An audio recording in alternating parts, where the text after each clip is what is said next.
Si nous fermons les yeux un instant, nous pouvons quasiment tous imaginer le Titanic, le phare d'Alexandrie ou la grotte Cosquer. Pourtant, pour la plupart, nous n'avons jamais vu ces vestiges et ne les verrons sans doute jamais. Ce pouvoir, nous le devons à l'habitude des plongeurs archéologues de penser, écrire et raconter la science en images.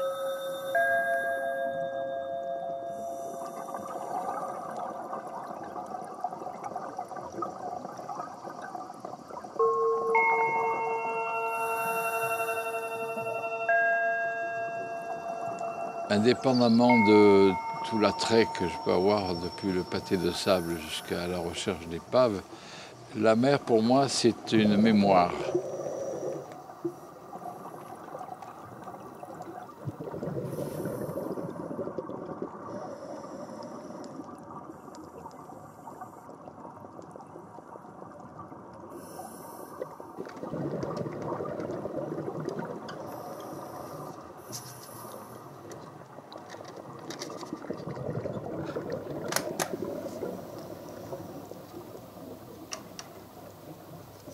C'est l'immensité, l'infini. Et quand on est dessous, le silence, à part les bulles. Ouais, c'est un milieu où on découvre encore des choses vierges.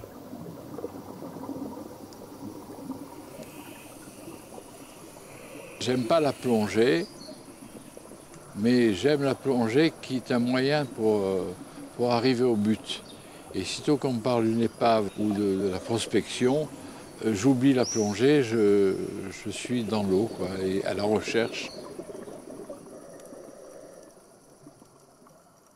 Tout est venu chez moi naturellement. À partir du moment, si vous voulez, où j'ai mis mes fesses dans l'eau, je suis devenu, si vous voulez, un homo palmus.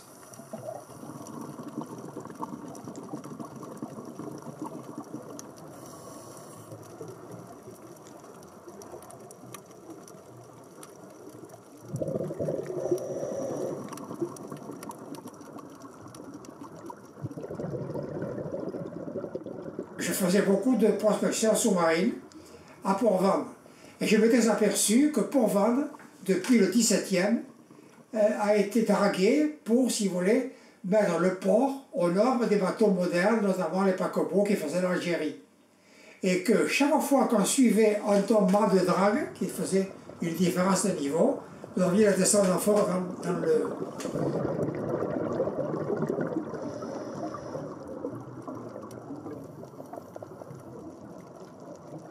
Les premières fouilles qui ont été exhaustives, si vous voulez, c'est en 1958, où on a embauché une entreprise qui travaillait à Port-Ventre, l'entreprise Marcelin, et on était arrivé à la localiser avec précision, parce qu'on savait qu'elle existait, mais on ne savait pas où, dans l'Anse Gerban. Et on était arrivé non seulement à la localiser, mais à remonter la cargaison.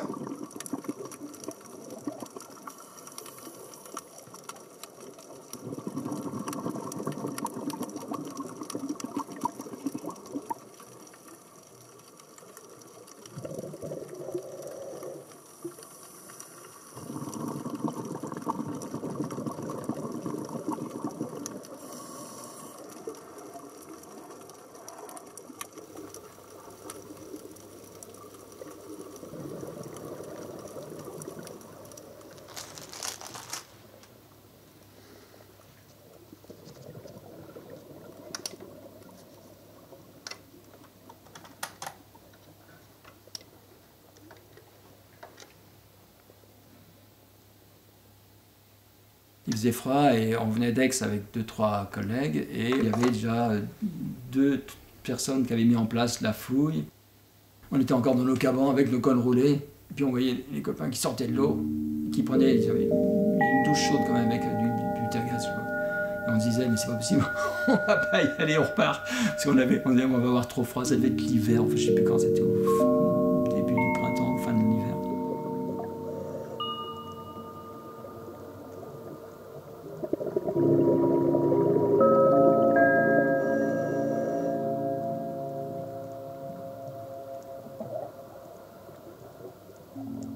C'est un bateau qui a coulé dans le port avec sa cargaison, pour une raison probablement de vétusté, parce que la coque était excessivement abîmée, et il a dû couler après avoir, si vous voulez, une voie d'eau.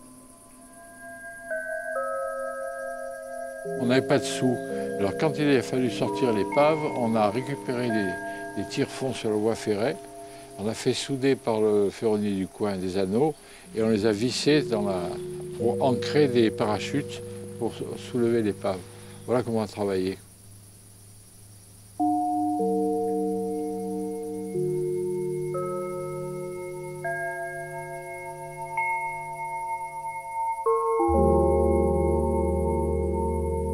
C'était une primeur. Si vous avez vu le bois, on voyait les nœuds, on voyait les tasses de scie, on voyait les marques de charpentier de marine.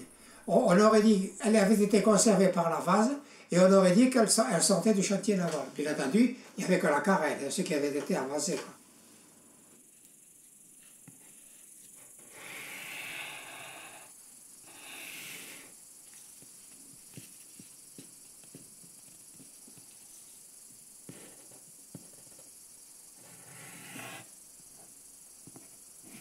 Le but de l'architecte quand il plonge sur une épave, c'est de retrouver les plans du navire.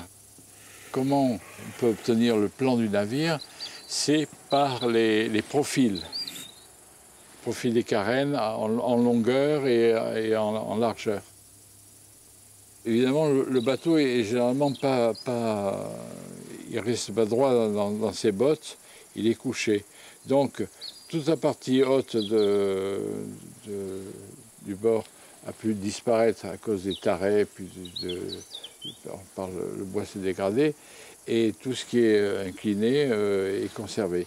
Donc on a toujours comme référence l'horizontale, et on met une barre, et on prend des profils comme ça.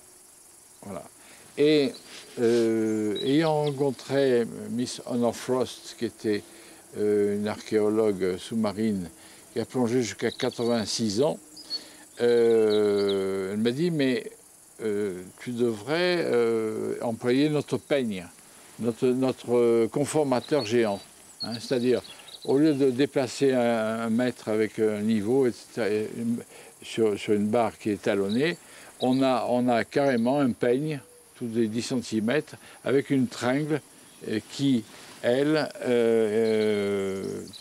quand la barre est bien horizontale, la tringle descend et on la bloque avec un écrou.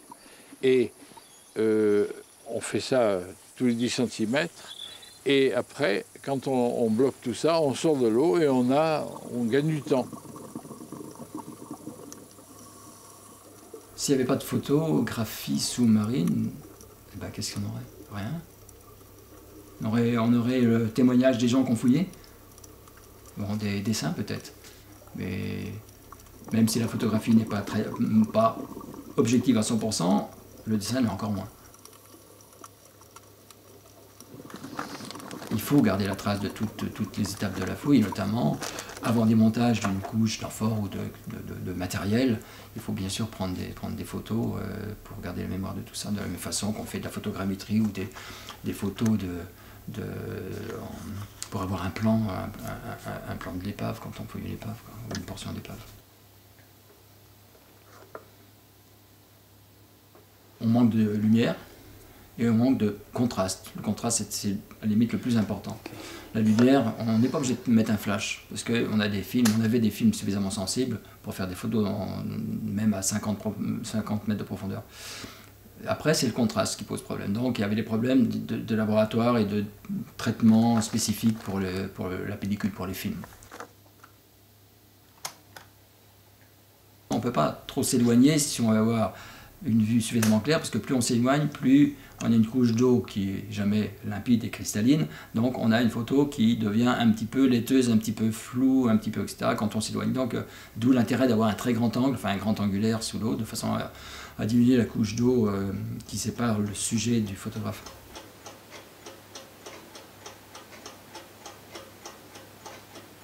On développait sur place.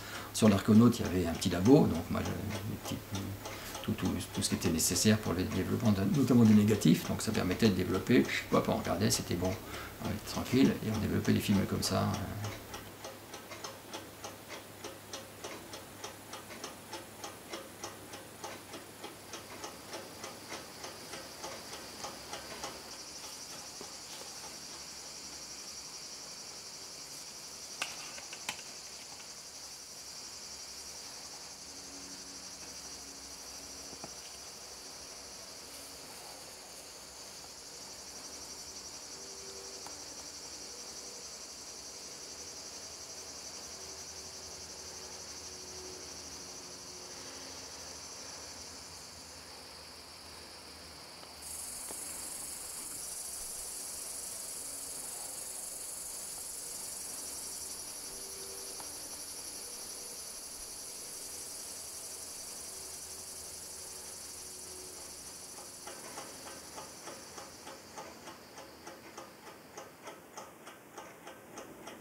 Ouais, c'est quand même un autre monde. On découvre un autre milieu auquel tout le monde n'a pas accès, surtout à l'époque. Mais on n'avait pas conscience de ça. On était une équipe, on était à l'aise, on faisait des trucs qui nous plaisaient vachement, quoi. Enfin,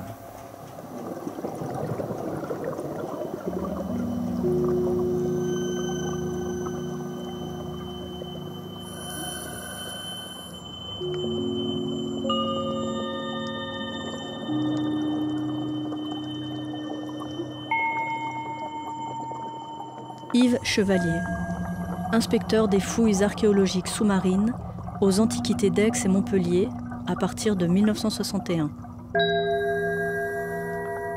Jean-Marie Gassin, architecte à l'Institut de recherche sur l'architecture antique dès la fin des années 60. Antoine Chénet, photographe professionnel spécialiste de l'archéologie en 1968.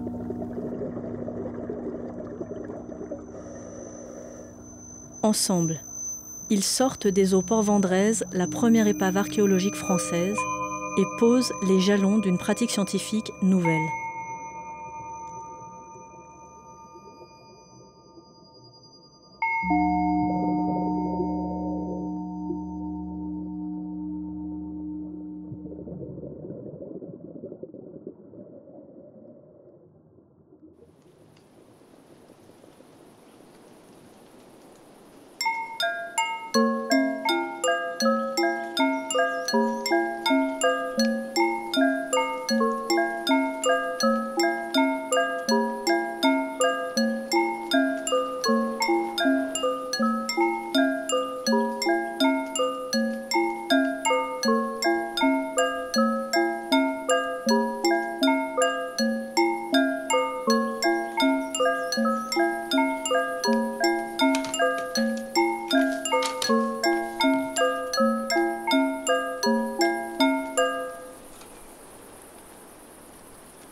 Ingénieure de haut niveau, Marie-Pierre Gézégou consacre sa carrière à l'étude et à la valorisation des biens culturels maritimes du littoral occitanien. Ouais, on va mettre celle-là. Fernand Robert, fondateur de la section de recherches archéologiques subaquatiques et sous-marines de Frontignan en 1981, donne sans compter de son temps à l'exploration et à la captation des fonds marins. Fernand sollicite régulièrement Marie-Pierre pour expertiser les découvertes de ses équipes. Complémentaires, ils approfondissent les connaissances en archéologie navale, navigation et commerce maritime. Avec eux, l'archéologie prend une allure de conte qui se refigure le passé.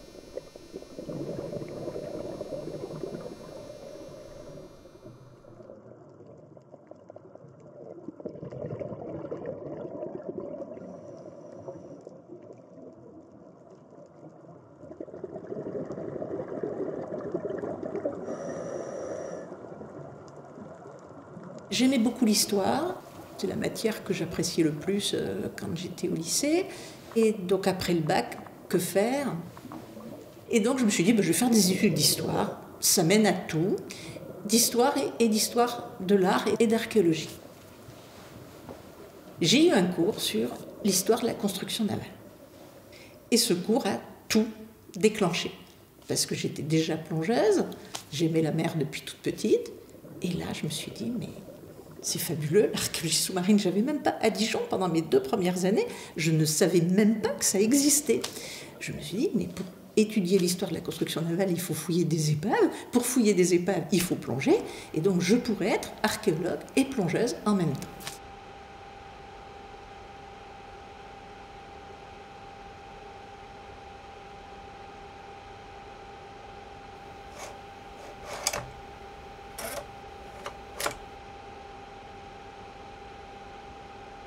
J'ai eu de la chance puisque à la fin de mon année de licence, le DRASM, qui s'appelait l'ADRASM à l'époque, proposait des stages de formation à des étudiants de toute la France, entièrement pris en charge, brevet de plongée pour ceux qui ne les avaient pas, et initiation 3 semaines sur l'Archéonaute, qui était le bateau de l'ADRASM à l'époque, pour découvrir ce métier.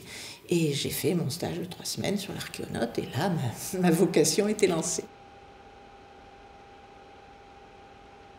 Et puis ensuite, arrivé en thèse, on m'a proposé de fouiller une épave à Fos-sur-Mer, qui a été donc ma première fouille et mon sujet de thèse.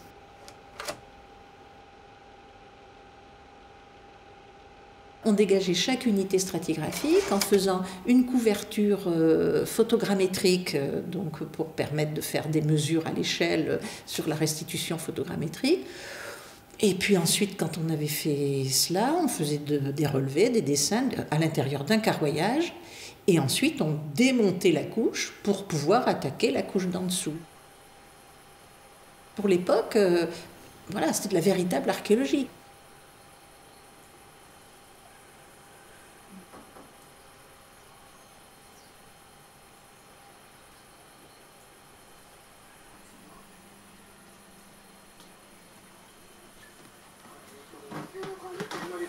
Voilà mes premières revues sous-marines.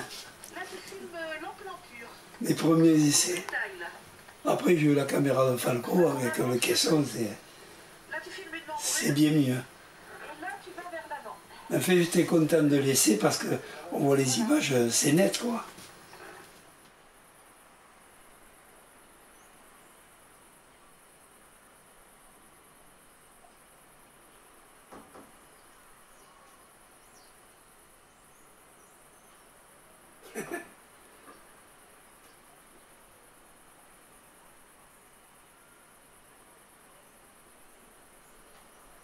Moi, j'ai toujours aimé l'archéologie, j'ai toujours aimé les vieilles pierres. Et j'étais copain avec Valette, qui était conservateur un petit peu du musée de Frontignan. Et quand je trouvais quelque chose, je le lui disais. Un col d'amphore, je l'apportais. Et un jour, on a trouvé donc, un canon, quoi, du Robuste et du Lion. Il y en avait qui l'avaient vu avant nous, mais je lui dis, on veut le sortir. Il me dit, pour moi, ça ne m'intéresse pas. Je vais demander au maire Chapotin. Il demande dès qu'il le sorte. Voilà. On s'est mis là, une bande de copains, à creuser parce qu'il était à moitié enterré. On a travaillé, je crois, jusqu'au 15 août, je crois. Et à la fin, on l'a déterré, on a réussi, avec les bidons, de la faire flotter. On l'a mené au port, et là, disons, tout a démarré. Le DRASM nous a envoyé un mot propriété de l'État, faites une déclaration, vous n'avez pas le droit d'y toucher. Bon, vous l'avez fait, on ne nous engueulait pas. Et on a démarré, on a dit on va faire un club.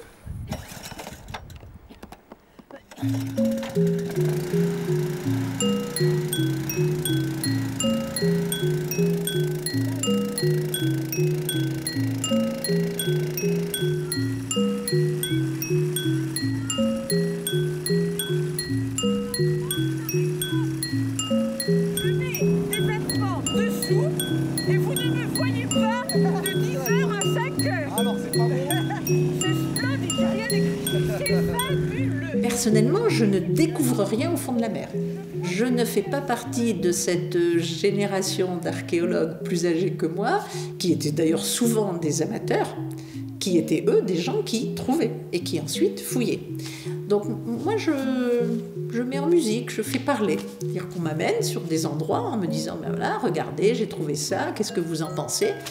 Et moi je donne un discours.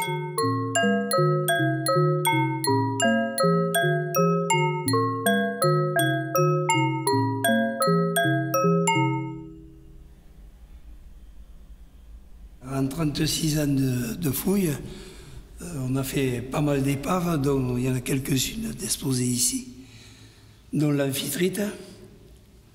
Donc on est devant la vitrine de l'amphitrite.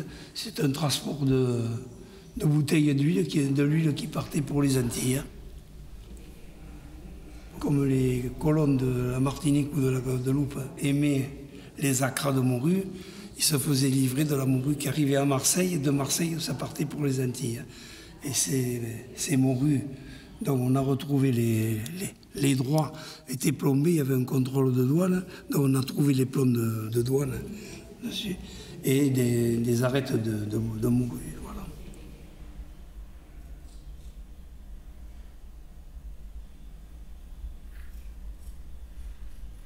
L'archéologie sous-marine, encore en 77, dans le grand public, c'était vraiment la chasse au trésor. Les plongeurs tenaient absolument à mettre des objets chez eux, parce que c'était un peu le trophée, comme on va mettre les cornes du cerf qu'on a tuées à la chasse. Et ben, si on met une amphore d'une épave chez soi, c'est qu'on a pénétré au fond des mers et que voilà, on y est allé et on a vu cet objet, on l'a trouvé et on le sort. Donc la loi de 89, elle arrive en mettant tout ça à plat et en disant on ne sort plus rien. Très bien. On déclare tout et le DRASM est chargé d'aller expertiser toutes les déclarations. Et ensuite, les déclarations qui présentent un intérêt archéologique, le découvreur se verra remettre immédiatement une récompense en argent. Donc, il n'attend plus que les fouilles aient lieu et les collections ne sont plus dispersées. Et ça a marché. Et ça marche encore, si ce n'est qu'on a de moins en moins de déclarations de sites importants, méritant vraiment des récompenses. Alors, on en a encore, mais on a l'impression que dans la zone côtière, beaucoup de choses ont été trouvées et que maintenant, ce qui reste à trouver, c'est plus profond.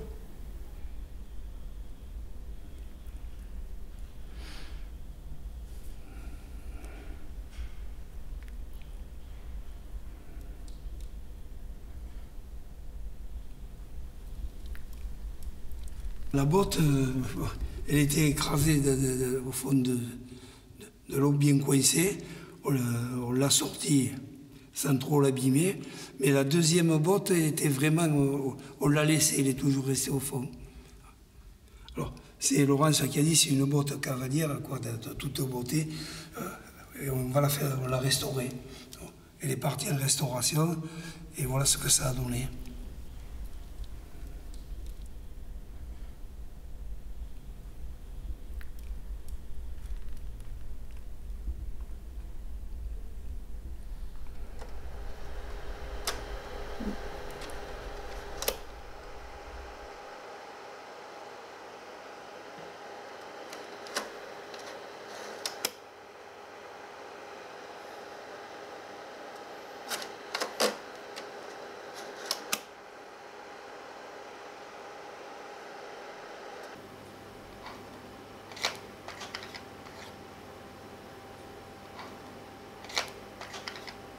Voilà, c'était ça.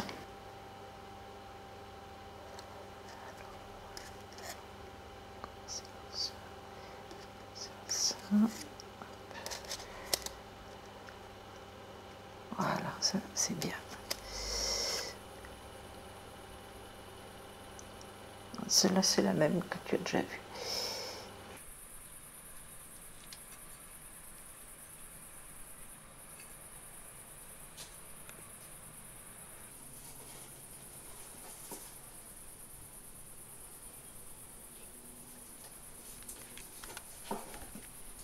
c'est le robuste, ça.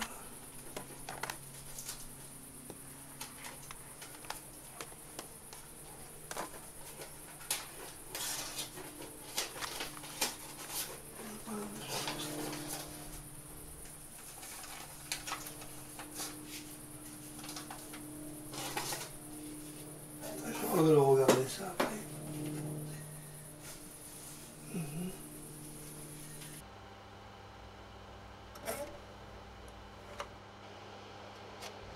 Le service du ministère de la Culture, auquel appartient Marie-Pierre, se concentre principalement sur l'aspect scientifique des découvertes et leur mise en dépôt. La responsabilité de rassembler, restaurer et exposer les collections revient au musée. Mais par manque de fonds, de personnel ou d'espace, une grande partie des objets accumulés par les plongeurs archéologues restent cachés des publics. Que faire de ce patrimoine en attente? Comment réduire l'écart entre l'abondance des objets remontés à la surface et les ressources limitées des musées pour les traiter?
Je suis venu à l'archéologie en sous-marin un peu par accident. J'avais un petit peu travaillé avec un copain qui est médiéviste, lui, mais en terrestre, et qui était un ancien élève de Sire Descamps, le fondateur de la RESMAR, Sire Descamps. Et il m'avait dit, tiens, toi qui fais de la plongée aussi, j'ai mon ancien prof de fac à Perpignan qui fouille à Port-Vendres en archéo. Et c'est comme ça que j'ai connu l'archéologie sous-marine. C'était au tout début de la RESMAR où il y avait très peu d'effectifs, mais où il y avait quand même par contre une ambiance plutôt sympathique quand même. Il y avait Sire Descamps, il y avait Jean Sicre, Marie-Pierre Gézégou, Jean-Charles, Ribes, Paco, Gutiérrez, voilà, Paul Jost, plein. Voilà, un noyau assez réduit, mais un noyau dur, quoi. On vivait dans un local associatif. On se levait le matin, il y avait le petit déjeuner, après on faisait le briefing, la préparation du matériel. Voilà, on chargeait le matériel dans la remorque de la voiture et on descendait en bas sur le quai. Et le principe était le même, quoi. On faisait les palanquets aussi sous l'eau, on remontait à midi, on revenait et voilà, on ramenait le matériel à la base. On mangeait, et puis après on faisait un petit débriefing du matériel. On remplissait le cahier de fouilles l'après-midi pour savoir qui allait plonger. Un petit briefing encore avant de repartir à 2 heures. Puis après, voilà, on refaisait encore des palanquets de fouilles l'après-midi, puis le soir, après, on rinçait tout le matériel, on faisait de l'inventaire, quelques dessins à l'époque aussi, un petit peu. Et puis voilà, on recommençait comme ça, quoi. Mais bon, après, il y avait tout le travail associatif, hein.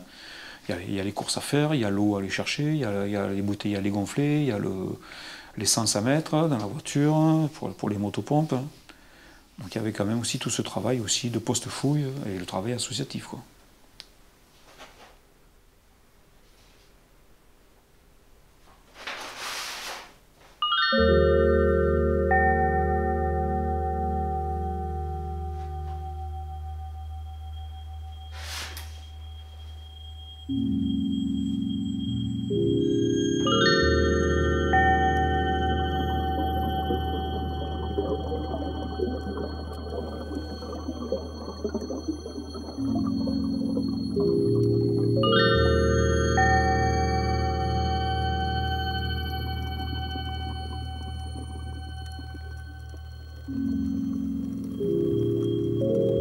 En 1997, lors d'une assemblée générale de la RESMAR, deux sœurs d'une association du patrimoine de Port-Vendres, les sœurs Cantilla, sont venues nous voir en disant on a trouvé un document, alors c'était au service historique de l'armée de terre, aux archives du génie à Vincennes, et c'est un plan du XVIIIe siècle daté des années 1770 environ, où sur une carte de Port-Vendres, il y avait marqué Temple de Vénus.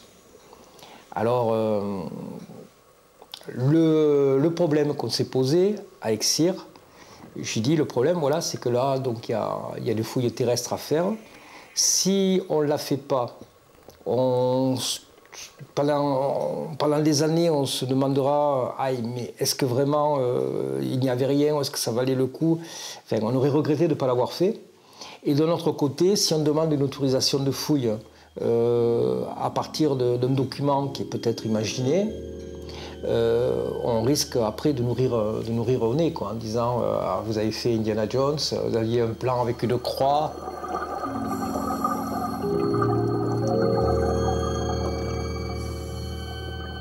J'ai demandé une autorisation de sondage. C'était sur un site qui s'appelle le Sal d'Ambazen. C'est ce qui domine en fait les épaves de Cap Béar.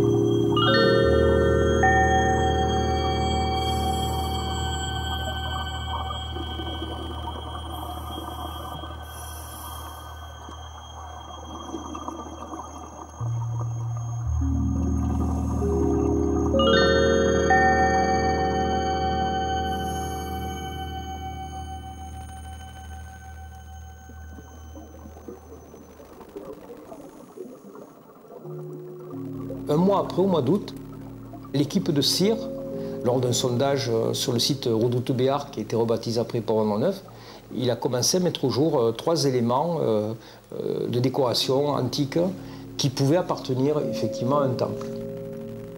À ce moment-là, il y a Marie-Pierre Gézigou qui est venue dans son rôle de visite scientifique. Et donc, j'ai proposé de faire un projet de fouille programmée en associant CIR, parce que c'est quand même l'inventeur. J'avais aussi très tôt remarqué le talent de Michel Salva. C'est quelqu'un qui d'abord était un très bon plongeur et surtout un très bon dessinateur. Il pouvait rester 2 heures sous l'eau sans bouger sur des papiers calques à relever une coupe stratique. Et donc on a fait un trio comme ça, une équipe, et puis on est parti en fouille programmée de 98 jusqu'à 2002. Et par la suite, même pour le projet de publication, on s'est associé à des sondages complémentaires dans les années 2010-2012.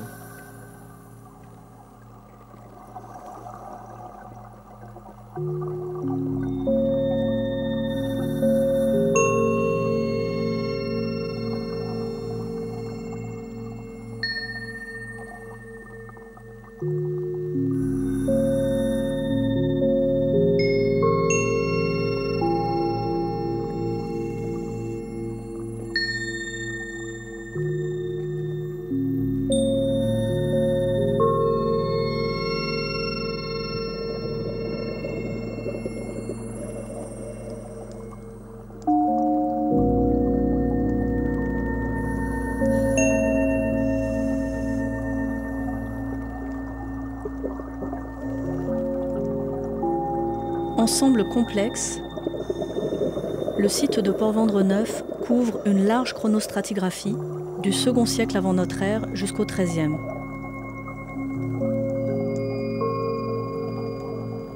Plusieurs décennies après sa découverte par Sire Descamps, fondateur de l'ARESMAR, l'Association pour les recherches sous-marines en Roussillon, Michel Salvat, responsable du dépôt de fouilles archéologiques de Port-Vendres, et Georges Castelvy, archéologue amateur et engagé, envisagent de rendre public 17 ans de sondages et de fouilles programmées.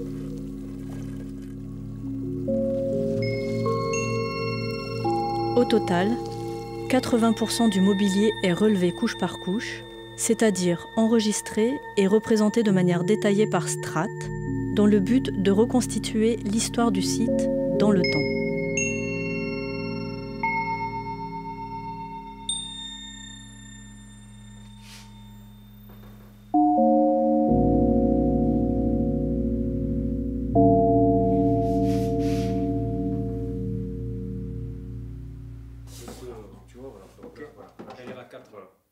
C'est là. Ouais. Ce qui est inventorié. J'avais en mémoire qu'il y avait au moins 2. Et le reste, après, si tu veux, tu vois, tu as des formes diverses, tu vois. Oui. Pointe. Oui, donc c'est de. Ça y ressemble. Une erreur que j'ai virée là aussi. D'accord. Okay. Voilà. Almagro 51. Okay. Voilà, j'ai inventorié tout ça, du truc que j'ai. Déjà, c'est un peu con parce que je l'ai rentré dans l'inventaire. Donc il faut que je le remodifie. Bien sûr. Donc ça, c'est une céramique. Hein. Moi, j'aurais dit que c'est plutôt méditerranéenne. Hein. Ouais. D'après le tournage intérieur. Je sais pas trop.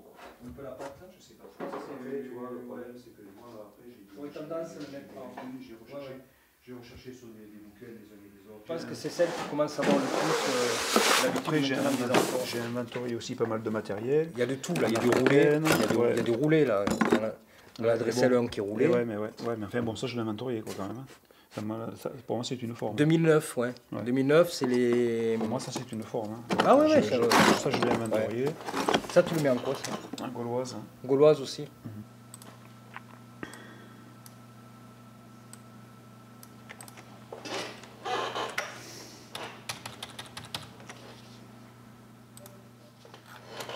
Voilà. Donc là, il faut que je fasse ça et ça. Le remplissage de l'épaisseur. CV.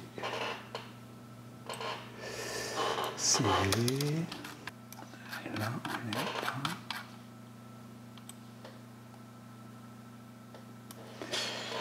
On est à 32 cm. 32 cm. Pour assurer la pérennité et l'exploitation de la documentation visuelle produite, Michel et Georges inventorient, référencent et convertissent les informations archéologiques du support papier au support numérique. Ils poursuivent le travail entrepris des années plus tôt avec l'ambition de le publier. Ok, ça c'est bon.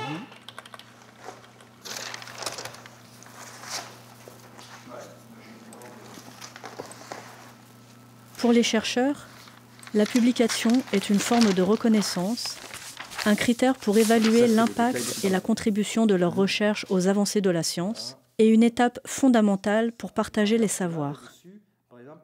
Ne pas publier reviendrait à priver l'ensemble de la communauté scientifique et de la population des fruits d'une longue recherche.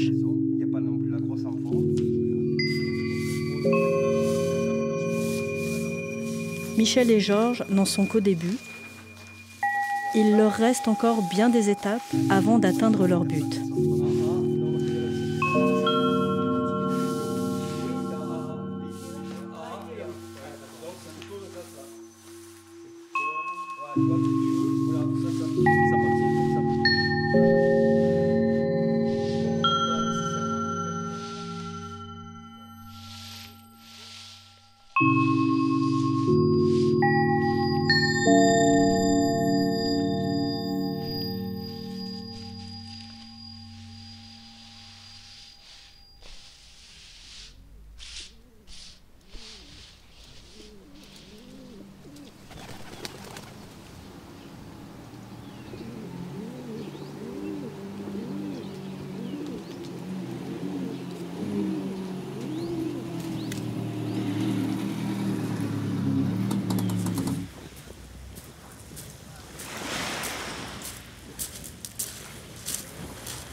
L'Association pour les recherches sous-marines en Roussillon mène constamment plusieurs projets en même temps.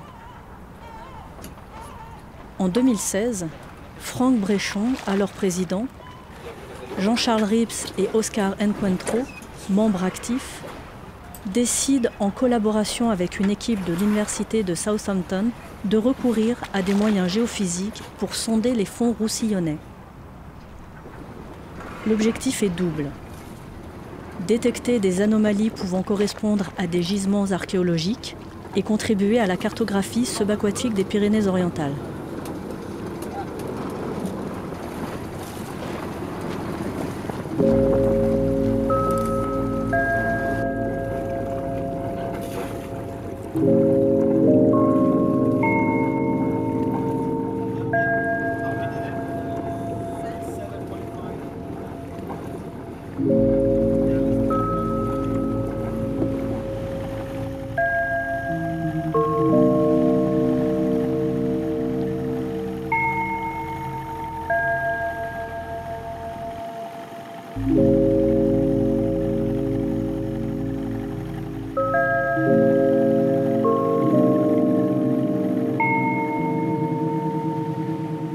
Dès les années 1970, des découvertes sont signalées sur le rivage nord de la baie de Collioure.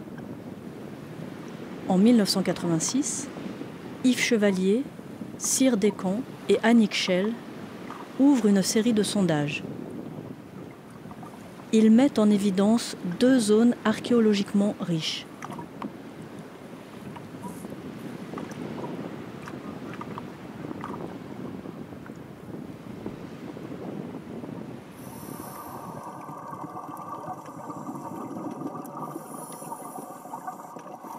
En 2020, Franck Bréchon débute un chantier avec des étudiants du Master Archéologie et Préservation du patrimoine maritime de l'Université de Perpignan et des bénévoles de l'ARESMAR. Le gisement présente une stratigraphie complexe étalée sur plusieurs niveaux depuis le IIe siècle avant notre ère. Participer à ce type d'opération constitue plusieurs avantages. Encadrés par des bénévoles expérimentés, les étudiants acquièrent une expérience de terrain.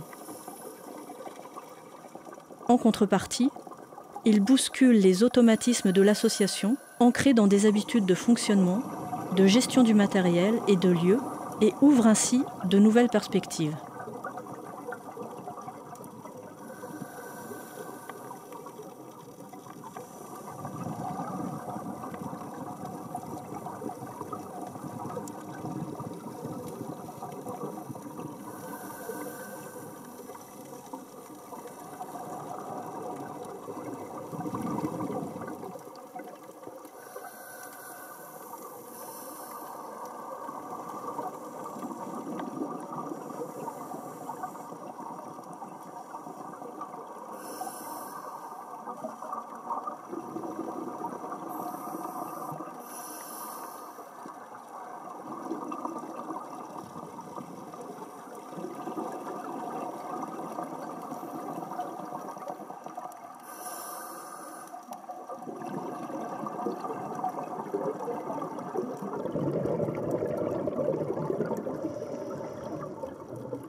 Ben là, on vient d'avoir ces gens qui m'appellent. Il a reçu un message d'alerte relayé par la capitainerie. Ils annoncent un vent d'est pendant 3 jours. Est? Ouais. Il faut rester à Port-Vendres avec des creux. Ben justement, c'est la capitainerie qui demande d'évacuer tous les bateaux. Et pendant 3 jours, vent d'est avec des creux de 2 à 3 mètres. Donc. Vent d'est, il n'y a aucun. Ah non, il n'y a rien abrité. C'est le pire. À partir de cette nuit. Il faut faire aujourd'hui et puis après, je crois que. C'est le pire, le vent d'est.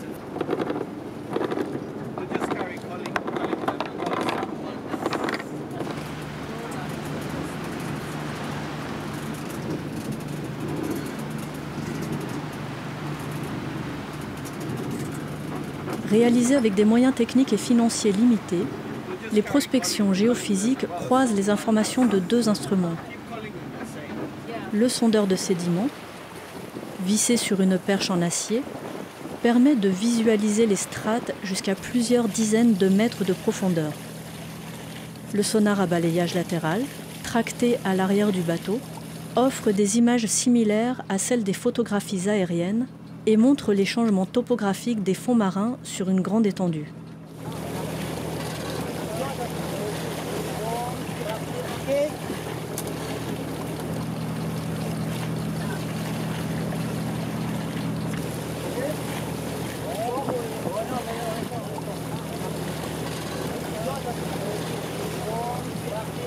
Après dépouillement, les 4 téras de données enregistrées font apparaître 178 cibles potentielles correspondant à des anomalies, dont 3 particulièrement prometteuses. L'ensemble de la côte rocheuse cacherait encore quelques gisements intéressants, en particulier autour de Collioure.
Si nous fermons les yeux, nous avons désormais tous en tête l'épave de Port-Vendres 1,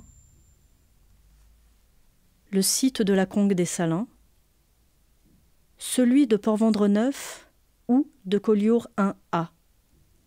Pourtant, pour la plupart, nous ne les avons jamais vus.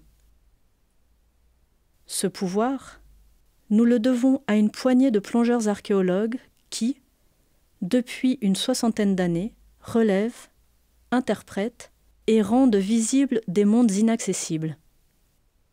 C'est parce qu'ils dessinent, peignent, photographient, filment ou scannent les fonds marins que tous, à leur manière, posent la question du regard et de son rapport au savoir.